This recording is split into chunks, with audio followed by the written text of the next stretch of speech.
A'udzu billahi minasyaitonir rajim. Wa idh qultum, dan ingatlah, ini masih tentang Bani Israel. Dan ingatlah ketika kalian berkata, wa idh qultum ya Musa, wahai Musa, lan nasbira ala ta'amin wahidin, kami tidak sabar, kami tidak bisa tahan kalau makanannya cuma satu jenis. Lan nasbira ala ta'amin wahidin, kami tidak sabar dengan makanan yang cuma satu jenis, padahal makanannya yang disebutkan sebelumnya adalah wa anzala alaikumul manna wassalwa. Al-manna adalah sesuatu yang manis, kemudian as-salwa itu sejenis burung puyuh. Mereka mengatakan, kami tidak bisa sabar kalau model makanannya cuma satu, padahal yang disebutkan dua. Di sini yang dimaksud dengan satu, apakah jenisnya? Jenis artinya digabung antara salwa, manna dengan salwa, ataukah yang dimaksud satu jenis ini cuma salwa saja? Sebab manna ini adalah dia cairan atau minuman yang rasanya manis, atau yang dicampurkan kepada minuman,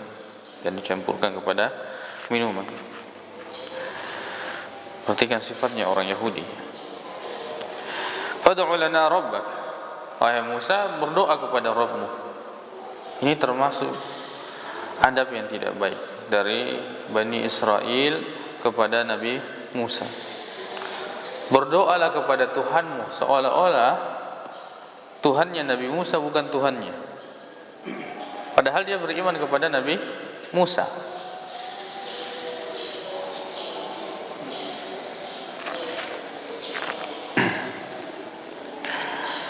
Fad'u lana rabbaka yukhrij lana mimma tunbitul ardu. Berdoalah sehingga Allah Subhanahu wa taala, sehingga Ia, yaitu Tuhanmu, mengeluarkan bagi kami apa yang ditumbuhkan oleh bumi. Di sini kita boleh menyandarkan sesuatu kalau memang itu adalah sebabnya. Kalau memang sesuatu itu adalah sebab dari sesuatu tersebut. Misalnya kita bisa mengatakan ditumbuhkan oleh bumi, padahal yang menumbuhkan siapa? Allah Subhanahu wa taala. Ya. Kalau memang sebabnya adalah jelas, tapi tetap meyakini bahwa Allah Subhanahu wa taala yang menumbuhkan. Cuma kita sebutkan sebabnya saja, menisbahkan sesuatu pada sebabnya. Min baqliha, berupa sayur-sayuran. Wa kisaiha, timun. Wa fumiha, fum artinya thum, bawang putih. Wa adasiha, adas itu sejenis kacang-kacangan. Wa basaliha, dan bawang merah. Coba, dari sesuatu yang sangat tinggi, yang sangat baik bagi mereka, al-manna wassalwa, kemudian dia meminta sesuatu yang sangat enteng, yang sangat mudah. Maka Nabi Musa mengatakan, ia mengatakan, atastabdiluna alladhi huwa adna, apakah kalian minta untuk digantikan alladhi huwa adna, yang sebenarnya itu lebih rendah, billadhi huwa khair, daripada kalian memilih yang baik,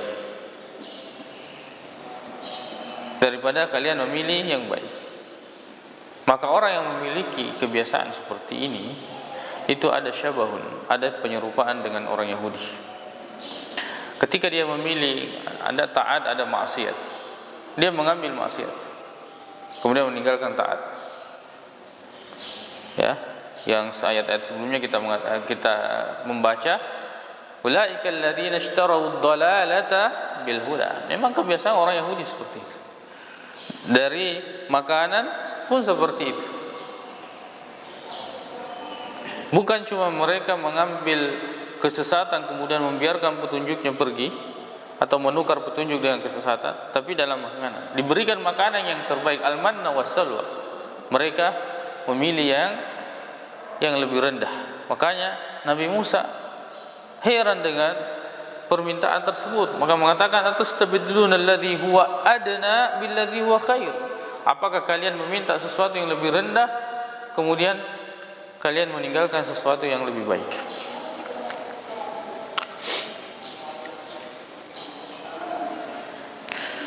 Ihbitu misran, ya, ihbitu misran, silakan pergi ke kampung-kampung, ya, ke kota-kota. Misr yang dimaksud ini bukan Mesir, ya, tapi ke negeri-negeri.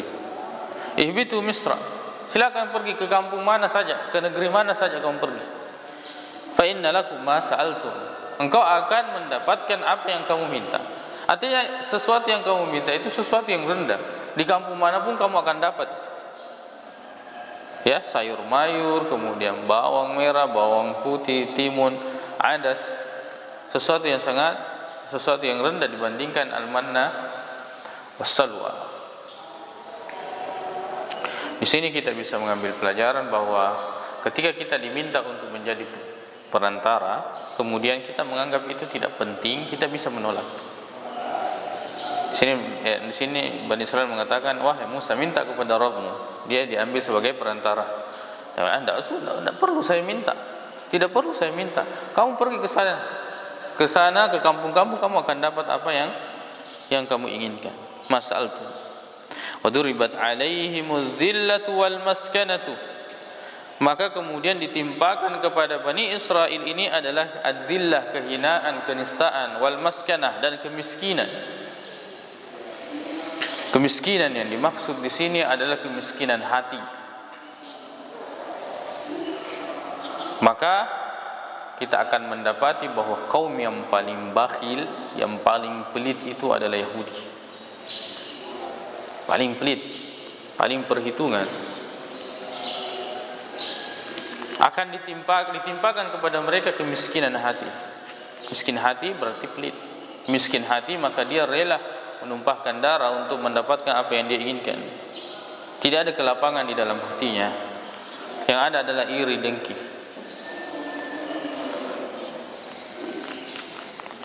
Waba'u bighadabin minallah. Ataukah miskin harta? Miskin harta yang ada, sehingga mereka dengan sesuatu yang hina yaitu harta, mereka rela untuk menghilangkan nyawa orang lain. Waba'u bighadabin minallah, dan mereka kembali disertai dengan kemurkaan dari Allah Subhanahu wa taala, disertai dengan kemarahan. Di sini kita menetapkan sifat marah bagi Allah Subhanahu wa taala. Bahwa Allah marah, tapi jangan bayangkan bahwa marahnya Allah seperti makhluk marah. Laisa kamitslihi syai'un. Allah tidak serupa dengan sesuatu apapun. Dzalika bi annahum, yang demikian itu disebabkan karena sesungguhnya mereka yakfuruna bi ayatillah, mereka kufur, mereka ingkar terhadap ayat-ayat Allah Subhanahu wa taala. Dzalika bi annahum, ya, yakfuruna bi ayatillah, yang menyebabkan mereka seperti itu. Lihat kekufuran.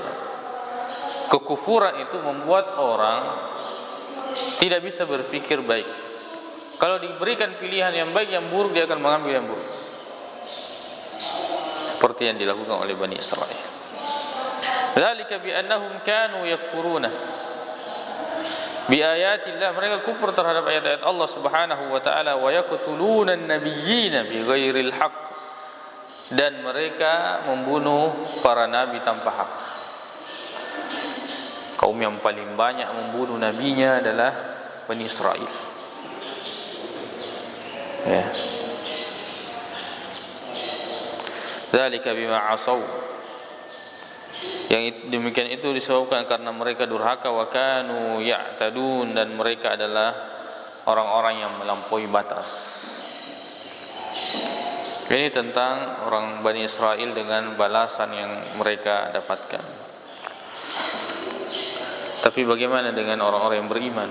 Innal ladzina amanu, sungguhnya orang-orang yang beriman, yang paling hadir ketika dikatakan beriman yaitu umat Islam. Sebab mereka yang mengumpulkan semua keimanan, beriman kepada semua kitab yang diturunkan, beriman kepada malaikat sempurna. Innal ladzina amanu wal ladzina hadu, dan orang-orang Yahudi, wan Nasara, dan orang Nasrani, was-sabiina, dan orang-orang sabiin. Sabiin di sini banyak penafsiran di antara ulama. Sebagian mengatakan sabiin ini adalah firqah, satu golongan dari Yahudi, ada yang mengatakan dari Nasrani, ada yang mengatakan dari Majusi, ada yang mengatakan bahwa orang-orang yang tidak memiliki kepercayaan, mereka beragama sesuai dengan fitrah mereka. Dengan fitrah mereka, maka tatkala turun kepadanya penjelasan, sampai kepada penjelasan mereka, maka mereka mudah beriman. Innal ladzina amanu, orang-orang yang beriman, wal ladzina hadu, orang Yahudi yang beriman, wan Nasara, orang Nasrani yang beriman, yang menerima yang tunduk patuh pada Allah Subhanahu wa taala dan menerima Rasulullah SAW, ya, membenarkan berita bahwa Rasulullah SAW adalah utusan Allah Subhanahu wa taala. Was-sabiina man amana billahi wal yawmil akhir, man amana billahi wal yawmil akhir wa amila salihan, ya, siapa yang beriman kepada Allah dan hari akhir dan beramal saleh, walahum ajruhum 'inda rabbihim, maka baginya pahala mereka di sisi Allah Subhanahu wa taala, sisi Rabb mereka.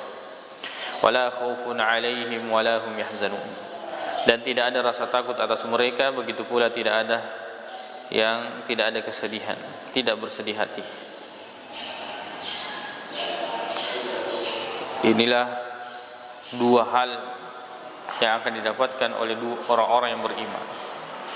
Dan dua hal ini sesuatu yang biasanya luput dari kebanyakan manusia.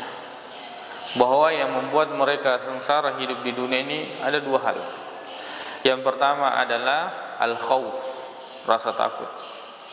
Yang membuat orang tidak tenang adalah memperkirakan sesuatu yang buruk di masa akan datang, sehingga mereka merasakan ketakutan. Yang membuat orang yang kemudian tidak bisa tidur, pengusaha, sebab dia memikirkan bahwa esok hari bagaimana tentang usaha mereka. Mereka takut miskin, mereka takut rugi. Takut ini yang menyebabkan orang tidak bisa tidur. Takut ini yang menyebabkan orang tidak bisa makan enak, meskipun menunya enak. Rasa takut. Walahum yahzanun. Begitu pula yang membuat orang sengsara adalah kesedihan di masa lalu. Kesedihan di masa lalu. Dan orang beriman, Allah bersihkan dia dari dua ini. La khaufun 'alaihim walahum yahzanun. Tidak ada rasa takut dan tidak ada rasa sedih.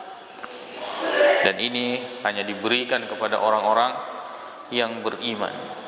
Bagaimanapun kehidupannya, Allah telah memberikan kepadanya selama dia beriman, tidak ada rasa takut, tidak takut apa yang akan terjadi besok, dan tidak sedih apa yang telah dia tinggalkan. InsyaAllah kita akan lanjutkan pada ayat ke-63.